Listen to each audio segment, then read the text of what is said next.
ভারতবর্ষে হিন্দু এবং মুসলিমের জনসংখ্যার অনুপাত 80-20। আমাদের পশ্চিমবঙ্গে সেটা প্রায় 60-40। আমাদের প্রতিবেশী দেশটা, যেটা একসময় ধর্মনিরপেক্ষ হিসাবে তৈরি হয়েছিল 1971 সালে, সেই ধর্মনিরপেক্ষ দেশটা আজ ইসলামিক দেশ হয়ে গেছে। আপনারা অস্বীকার করবেন না। তাদের আগ্রাসন ভারতের দিকে এবং বেশিরভাগ তাদের নজরটা হচ্ছে পশ্চিমবঙ্গের দিকে, কেননা এখানে একই ভাষাভাষীর মানুষ আমরা বসবাস করি। আমাদের এখানে তাদের মিশে যেতে সুবিধা হয়, আমাদের এখানের মানুষকে ভুল বোঝাতে তাদের সুবিধা হয়।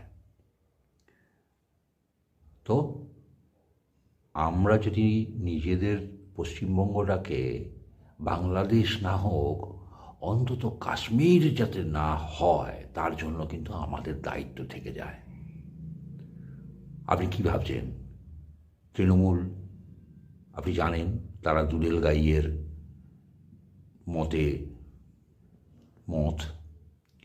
বামপন্থীরা কোনোদিন দেখবেন না এই বাংলাদেশের ঘটনার কোনো সরাসরি কোনো নিন্দা করেছে। অনেক চাপে পড়ে ঘুরিয়ে পেঁচিয়ে ইসরায়েল টেনে এনে, গাজা টেনে এনে তারা কথা বলবে, আকলাখ টেনে এনে কথা বলবে। তারাও তাদেরকে প্রচ্ছন্ন নয়, প্রকট সমর্থন করে। আপনি দেখেছেন যে নিহত যারা হলো বাপ বেটা চন্দন দাস,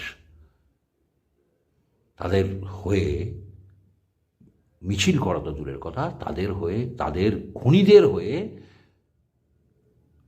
আদালতে লড়ছে এক বামপন্থী উকিল। তো আপনাকে কে বাঁচাবে? বিজেপি ছাড়া আপনাকে কে বাঁচাবে? আপনি কি বাঁচবেন, না ভাতা নিয়ে ট্যাং ট্যাং করে ঝাড়খণ্ড, বিহার, আসাম চলে যাবেন? এইটা ভাবার সময় এসেছে, আর এইটাই আমি আপনাদেরকে ভাবাতে চাইছি।